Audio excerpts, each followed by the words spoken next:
پرسیارە دروستە بێ زۆر جار پارێکش باسمان کرد خەڵکە لە سەرمان لێ شێواوە ڕاستەکە حەقی خۆیتی وا بڵێت قوربانی بۆ مردوو دەکرێت ناکرێت لە حەدیثێکی صحیحی ترمزی صحیح تەرغیبە هاتووە کاتێککە ئیمامی عەمری کوڕی عاص پرسیاری عاصی باوکی کرد کە کاتی خۆی نەزری کردووە ئەوەندە وشتر ببەخشێ ئایا دروستە بۆی بکەین ئەو شتانە یاخود مەبەسمان ئەم خاڵەی لێرەدا کە پێغەمبەری خوا صلی الله علیه وسلم جوابی ئیمامی عەمری دایەوە ڕەزای خوای لێ بێ فەرمووی ئین ئەباکە لو كان مسلما أي عمر أما حديثك صحيح أجر باوكت مسلمان بوايا بمسلماني بمردايا تعمل بمشركي بتبرستي مرت أجر باوكت مسلمان بوايا أما خاليكم فأعتقتم عنه أو تصدقتم عنه أو حججتم عنه بلغه ذلك خوشويستي خوا فرمي صلى الله عليه وسلم أجر باوكت مسلمان بوايا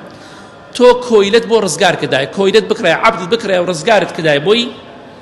یاخود خێر و سەدەقەت بۆ بکردایە کە قوربانیش خێر و سەدەقەیە بەشێکە لە زانایان دەفەرمون قوربانیش خێر و سەدەقەیە ئەو تەصەدەقتم عنه یاخود خێر و سەدەقەت بۆ باوکت بکردایە یاخود حەج و بۆ باوکت بکردایە بەلەغەه ذەلیکە بەلەغەه پێغەمبەری خوا فەرمیە صلی الله علیه وسلم پێی ئەگەیشت جا مادەم باوکی ئێمە الحەمدوللا موسڵمانە دایکمان موسڵمانە خێر و سەدەقەی بۆ بکە حەجی بۆ بکە و یەکێک لە خێر و سەدەقەکان کە پێغەمبەری خوا صلی الله علیه وسلم چەندە حەدیث تریشا باس کراوە کە بۆ دایک و باوک و بۆ مردوو دەڕوا بە تایبەتی دایک و باوک خێر و سەدەقەیە ئیمامی ئیبن تەیمیە ڕەحمەتی خوای لێ بێ ئەفەرمێت وتجوز الأضحية عن الميت كما يجوز الحج عنه والصدقة عنه إمامي ابن تيمية فرمي رحمة إخوة لبيت دروست قرباني بو مردو بكريه بي دقات هر وكو چون دروست خير والصدقة وحجي بو بكريه دروست قرباني شي بو بكريت بلام چون أبي باش چند شوية باش داري دكري مردو اگر يك حيوانيك بكم ناتوان بو مردو بكم چونك أبي خوم لسرم فرض بكم بو خوم دايكم دايكو باوكم تيا باش دارك دایک و باوکشم بەشدار نەکەم هەر خۆیان تیایە بەشدارن دڵنیا بە تۆ حاچی بکەی دایک و باوکت تیایە بەشدار ئێستا هاتوونە نوێژەکەن بە جەماعەت بەخوا دایک و باوکتان زیندوو بێ مردوو بێ لە نوێژەکەی بەشدارە بڵێ سوبحان الله باوک و دایکت تیایە بەشدارە بینێری و نێنێری هەر خۆی بۆی دەڕوات مادەم دایک و باوک مسلمان بێت تاوە ئەتوانی بەشداریکەی ئەگە دوو حیوانیش دەکەی خۆت دانێ بۆ دایک و باوکت یا بیکە و دانەیەکیش بۆ خۆت و مناڵەکانت بەس تەنها دانێ دەکەی نابێ بۆ مردۆکەی بکەی چونکە بێ یاخود ئەتوانی وڵاخێکی گەورە بکڕن پشکێ دوو پشکرە پشکانە بۆ مردوو دابنێن بە ئیزنی خوا ئەوە دڵنیا بە بۆی ئەڕوا ئەو زانایانی وەڵامی ئەو کەسانش دەدەمەوە کە ئەڵێ سەرمان لێ شێواوە ئەو زانایانی کە دەڵێن قوربانی بۆ مردوو ناکرێ ئەگەر وەسیەتی نەکردبێ یەک بەڵگەیەکی زەعیفیان پێیە پارێکش باسمان کرد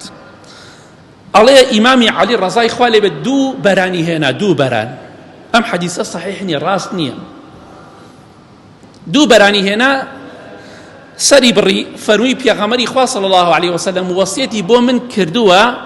وەسیەتی بۆ من کردووە ئەها وشەی وەسیەتی تایە وەسیەتی بۆ من کردووە قوربانی بۆ بکەم منیش قوربانی بۆ ئەو دەکەم و بۆ خۆشمی دەکەم دانێ بۆ ئەوی کرد دانێ بۆ خۆی ئەم حەدیثە وكو معلوماتك إمامي ترمذي إمامي ابن القطان إمامي ابن الملقن هيثمي إمامي منذري إمامي عبد الحق إشبيلي شعيب أرناؤوت الباني ابن عثيمين أمانو كمال علماء الحموية لأنه ضعيفة وراسنية بويا أو كسانيشي أو ما مستياني أو زاناني كدلين أبي وصيت بك أم حديثة ضعيفة كان بلقى حديثة كيش إشي بين عكري بۆیە دروستە قوربانی بۆ مردوو بکەن بە ئیزنی خوا هیچ دوودڵێکتان نەبێ لەوەدا ئینشاءالله پێی دەگا بە ئیزنی خوا ئەمە خاڵێکی زۆر گرنگە ئینشاءالله مەڵێن سەرمان لێ شێواوە ڕاستەکەی وا دەڵێ بەڵام دڵنیا بە ئینشاءالله پێی دەگات هیوادارم پەیامەکەم گەیشت بێت